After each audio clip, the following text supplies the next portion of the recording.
They used to say that in old El Paso, the dead traveled faster than the living.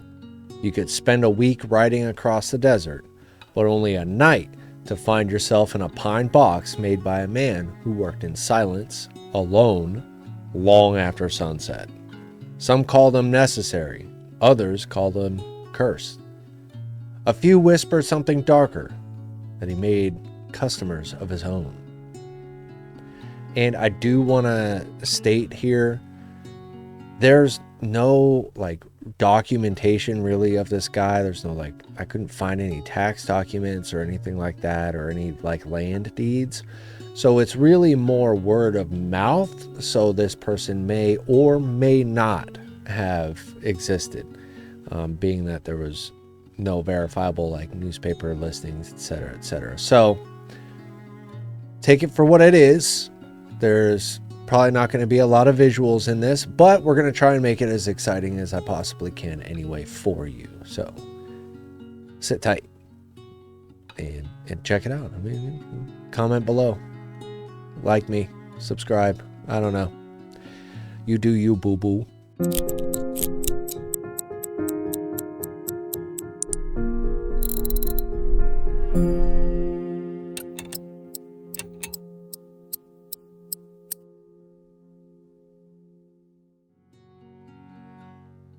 El Paso at the turn of the 20th century was not the polished city people know today. I mean, I don't even consider it polished today. It was a border town stitched together by railroad dust, cattle money, and the kind of men who drifted in looking for somewhere that didn't ask questions. Saloons lined South El Paso Street like glittering promises. Brothels operated upstairs, gambling rooms churned downstairs, and in between were the people trying to hold the place together. Lawmen, shop owners, railroad workers, and undertakers who never lacked business. El Paso's death rate in the late 1800s rivaled some battlefields. Between shootings, cholera, desert exposure, and cross-border conflict, bodies piled up faster than the city could bury them. Quick funerals weren't tradition, they were necessity. And in a town where next of kin often meant a bartender who sort of knew your first name, coffins were the only markers drifters ever received. Enter the coffin maker. Every frontier town had one, but El Paso's stood out. His workshop sat just off San Antonio Street, close enough to hear saloon doors slam, but far enough from the gunfights to keep the sawdust clean. Locals described him as dim, quiet, and smelling of fresh-cut cedar mixed with something older, like soil turned over too many times. He didn't advertise, didn't speak much, and didn't drink anywhere except home. And yet he always seemed to know when the next body was coming. Some said he had a sense. Others said he guessed based on nightly chaos. But a few insisted the truth was simpler. He was nearby when things went bad, watching from doorways or drifting at the edge of the crowd, eyes fixed on whoever had stepped into the kind of trouble that didn't require a second shot. El Paso had plenty of characters, but none settled into memory quite like the coffin maker who worked in the shadows of a town built on death. His real name appears nowhere official, which leaves him hanging between fact and folklore. Some claimed his name was Thomas Vega, others said Tomas Vega, and a few late life interviews described him simply as Tom. Everyone agreed he was middle-aged, quiet, and unsettlingly observant. A man who could walk into a room without anyone noticing until he was standing behind them. He arrived sometime in the early 1880s, drifting in with cattlemen. But unlike most drifters, he didn't drink his money away or chase saloon girls. He went straight to work. Carpentry, fence repairs, wagon boards. When a cholera outbreak swept the area, he shifted instantly to coffin making, a service that paid reliably and didn't require small talk. His shop became a fixture. He worked strange hours, midnight, dawn, the in-between places where the city changed personalities. A local deputy reportedly said, quote, "He works like a man who knows time isn't on anyone's side."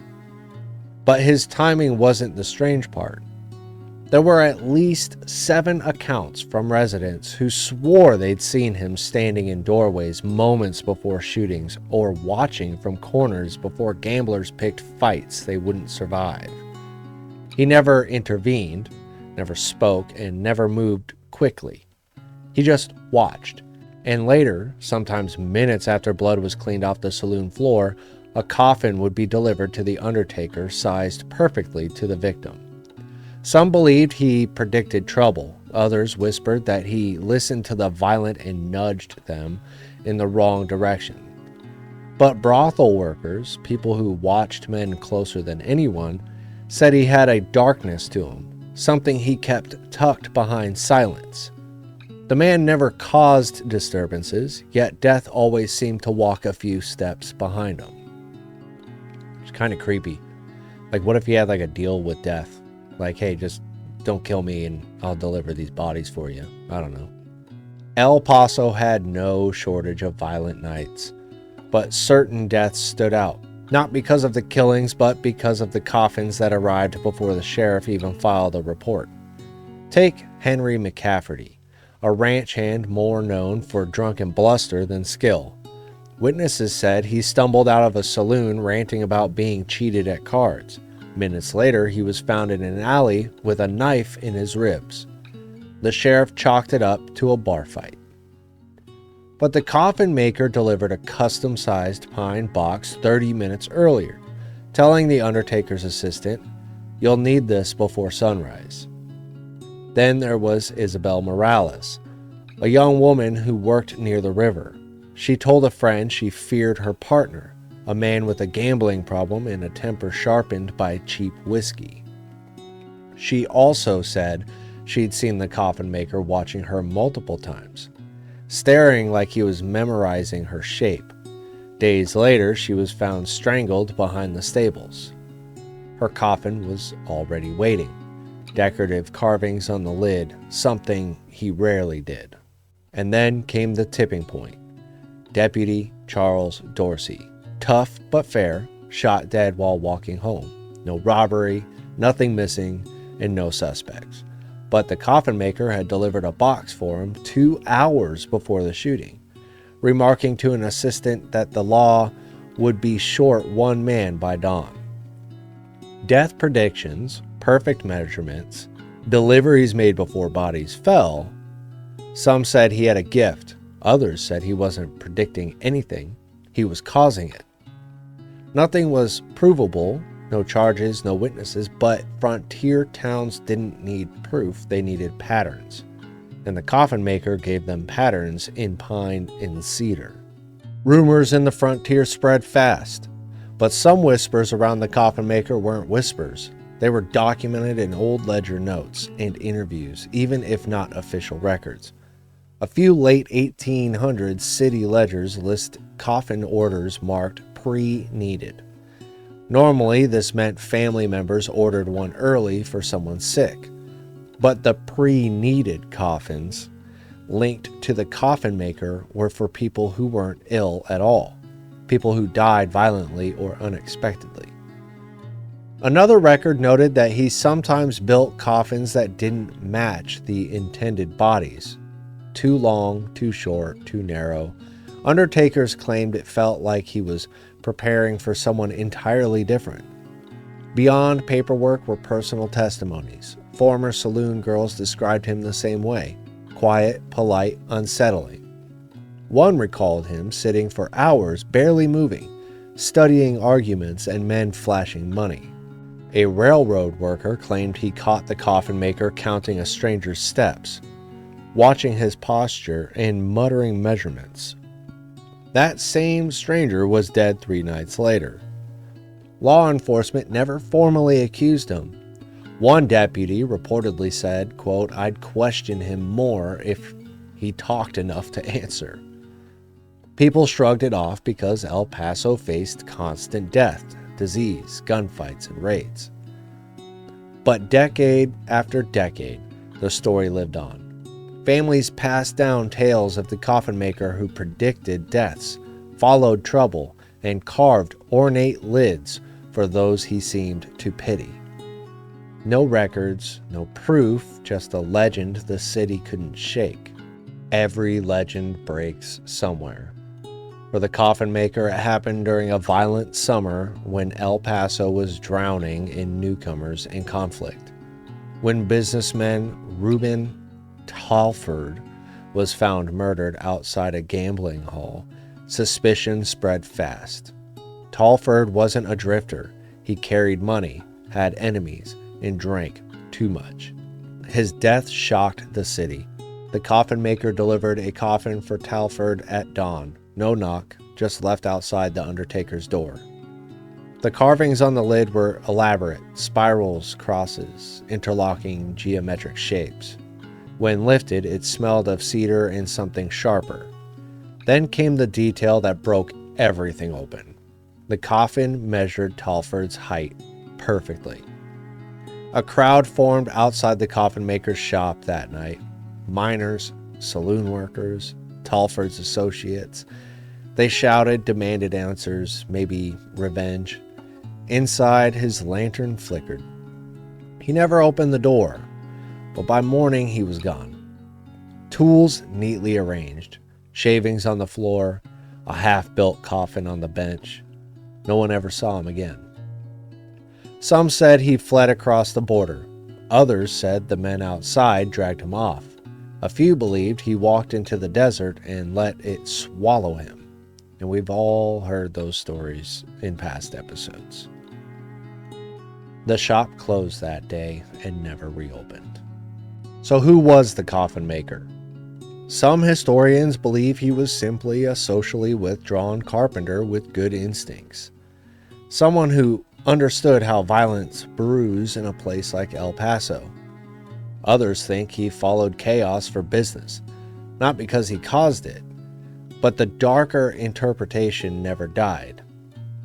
Supporters of the killer craftsman theory point to the early coffin deliveries, perfect measurements, carvings that seemed ritualistic, and his uncanny presence before violent deaths. Witnesses said he murmured prayers while working, sometimes speaking to bodies as he sealed the lids. The truth likely lies between explanations. Part craftsman, part recluse, part mythic figure shaped by a violent community seeking patterns. But even now, the unease lingers. Why did he vanish without a trace? Why did his half-built coffin match the height of Talford's still-living business partner? And why did no one ever come forward with a real name? Unless the legend needed a face, and the coffin maker was simply the mask that fit. This could just as simply be the same as the Devil's Posse that I covered a while back. And that one, definitely go check it out. But there's always been like dark stuff happening in the desert in the past. So I would check it out for sure. Might be the same concept. Decades later, hikers found a collapsed dugout in the foothills west of El Paso. Rusted tools, an empty lantern, scraps of lumber. But leaning against the wall was an unfinished coffin lid carved with the same strange patterns seen on Talford's. The desert destroys more than it preserves, so nothing could be proven. But the style matched the legend too closely for coincidence. Historians wondered if he spent his last years alone, hiding from the town or from something inside himself. The story eventually merged into southwestern folklore, told around campfires, whispered in bars, mentioned in interviews. What makes the legend powerful isn't proof, it's possibility. The coffin maker represents the kind of evil the frontier was built to hide. Quiet, patient, carving cedar in the dark, waiting for someone to take the wrong step. And in old El Paso, plenty of people did. Today, the coffin maker exists in the same space as many frontier legends, half memory, half myth, shaped by fear and uncertainty. El Paso grew modernized and moved forward, but his name stayed behind like a shadow on the old streets. Some say he was real, others say he was imagined, and historians argue both sides because the records are silent. There's no census, clippings, property filings, nothing. But here's the part I want to reinforce clearly. There is no confirmed proof the coffin maker ever existed. No official record verifies his shop, his name, or his coffins. What we have are stories, and stories, especially violent ones, survive for a reason. The foundation where his alleged shop stood remained until the 1950s. Locals said the ground never settled right. Rain pooled oddly. Construction crews disliked the plot without knowing why. Maybe it was just bad soil. Maybe it was something else. Legends leave marks because people need them to. The coffin maker of El Paso became a way to explain the frontier's constant death, the randomness of violence, and the shadows people swore they saw at the corner of their eye. He's a ghost story wrapped in pine boards, a symbol of a city trying to understand itself. And perhaps the most unsettling part, a man with no records, no paper trail, and no confirmed history is still remembered more vividly than half the people who actually lived there. Maybe that's the real warning. Some legends don't fade because they were true. They fade because they were useful.